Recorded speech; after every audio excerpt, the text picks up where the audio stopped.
मराठ्यांपुढे सत्ता टिकत नाही हे तुम्हाला 25 जानेवारीला दिसेल. मनोज जरांगे पाटील. ऑन मस्साजोग हत्या प्रकरण. संतोष देशमुख यांच्या प्रकरणाला 11 दिवस झाले. या प्रकरणाच्या पार्श्वभूमीवर एसपी आणि कलेक्टर यांच्याशी बोलणार आहे. त्याचबरोबर सरकारबरोबर देखील चर्चा करणार आहे. 10 दिवस उलटून आरोपी पकडले जाणार नसतील तर आता शंका येत आहे की काही नेत्यांच्या दबावामुळे पोलीस प्रशासन जाणून बुजून तर आरोपीला पकडत नाही ना, अशी शंका येते.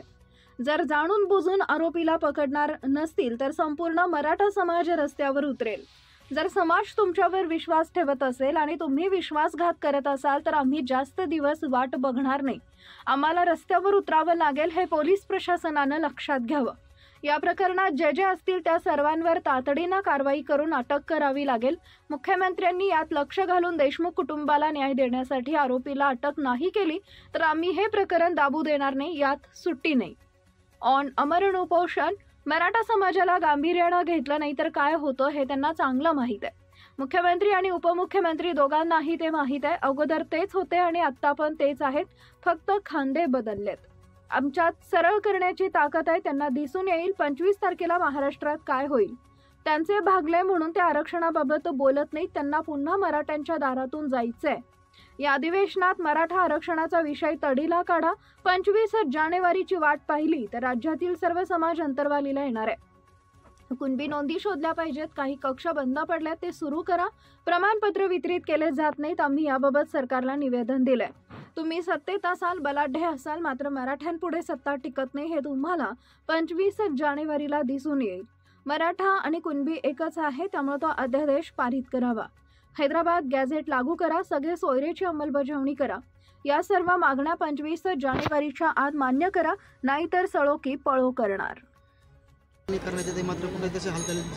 याच्यामध्ये जे असतील नुसते एकच नाही, मग त्याच्यात कुणी पण असू दे, नेतेन फेतेन कोणी पण असू दे, त्या चौकशीमध्ये जे आढळून येणार आहेत त्या सगळ्यांवरती तातडीनं कारवाई करून तुम्हाला त्यांना अटक करून कायमचं जेलमध्ये डांबावं लागणार आहे.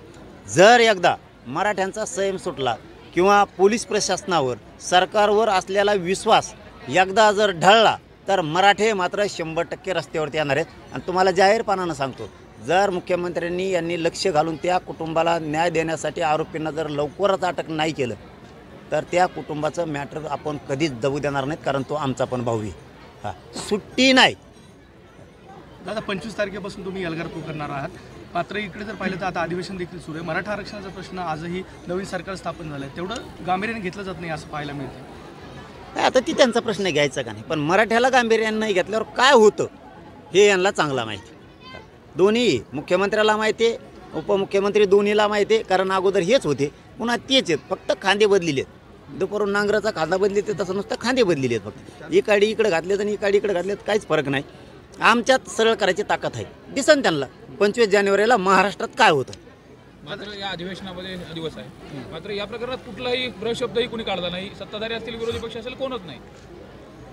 त्यांचं भागलं असेल ना, आता त्यांचं भागलं असेल एखाद्या वेळेस, पण त्यांना हे माहीत नाही पुन्हा मराठ्यांच्या दारातून जायचं हे त्यांच्या ध्यानात नाही. आणि सरकारलाही सांगतो, तुम्ही या अधिवेशनात किमान मराठा आरक्षणाचा विषय तडीला काढा.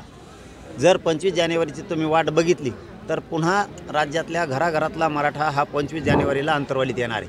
त्या दिवशी तुम्हाला सळो की पळो होईल, कारण आरक्षण घेतल्याशिवाय आम्ही हटणार नाहीत. कारण इथं प्रश्न स्वतःच्या लेकराच्या आयुष्याचा आहे.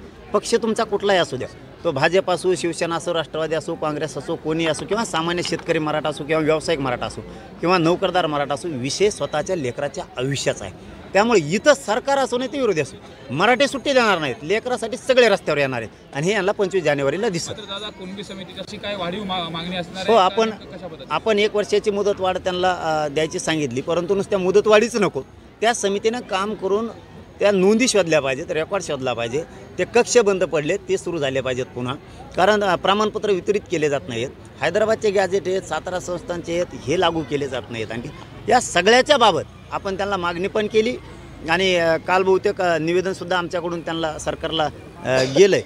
ते 25 जानेवारीच्या आत त्यांनी या सगळ्या मराठ्यांच्या मागण्या ज्या आहेत त्यांच्याकडे पूर्वी त्यांना पाठ्यात तरीही नव्यानं दिल्यात, या सगळ्यांची अंमलबजावणी करावी. नसता सामना मराठ्यात सगळे हे मात्र सरकारने विसरू नका. तुम्ही कितीही सत्तेत असाल कितीही बलाढ्य असाल, मराठ्यांपुढं सत्ता फित्ता टिकत नाही हे तुम्हाला 25 जानेवारीला दिसेल. कारण मराठा समाज या राज्यातला सगळा नोकरदार वर्गापासून ते सामान्य मराठा सगळा 25 जानेवारीला अंतर्वलित कामधंदे बंद करून येणार. दादा 25 जानेवारीच्या ज्या मराठा आणि कुणबी एकच आहे. आमचा व्यवसाय शेती आहे. कुणबी आणि मराठा एक आहे.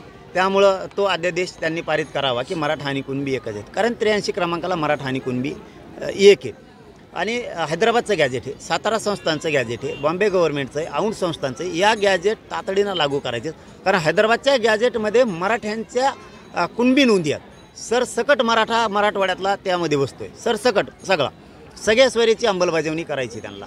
त्यांनी शिंदे समितीचे मुदतवाढ देऊन शिंदे समितीला रेकॉर्ड शोधायला लावायचा आहे. कक्ष स्थापन करायचे, त्याला मनुष्यबळ द्यायचं आहे, अभ्यासक पण द्यायचे आहेत, मोडी लिपीचे, उर्दूचे, फारसीचे हे अभ्यासक पण द्यायचे आहेत. त्यांनी सांगितलं होतं सरसकट राज्यातल्या केसेस मागं घेऊ. या सरसकट केसेसही त्यांना मागं घ्यायच्यात. अशा त्यांच्याकडे 8, 9, 10 मागण्या आम्ही दिलेल्या.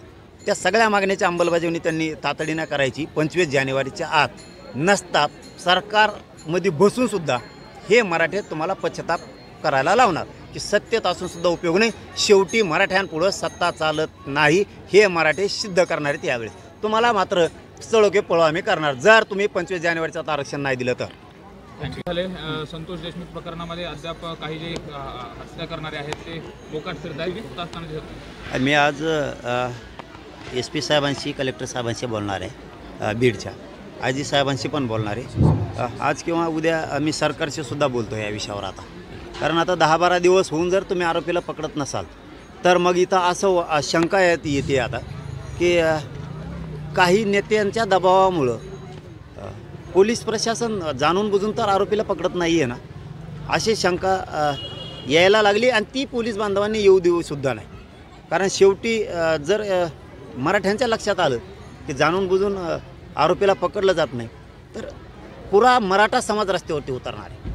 असं समजू नका की आम्ही प्रत्येक वेळेस तुमच्या होला हो करतोय, समाज होला हो म्हणतोय, तुमच्यावरती विश्वास ठेवतोय, तरी तुम्ही आमचा विश्वासघात करताय.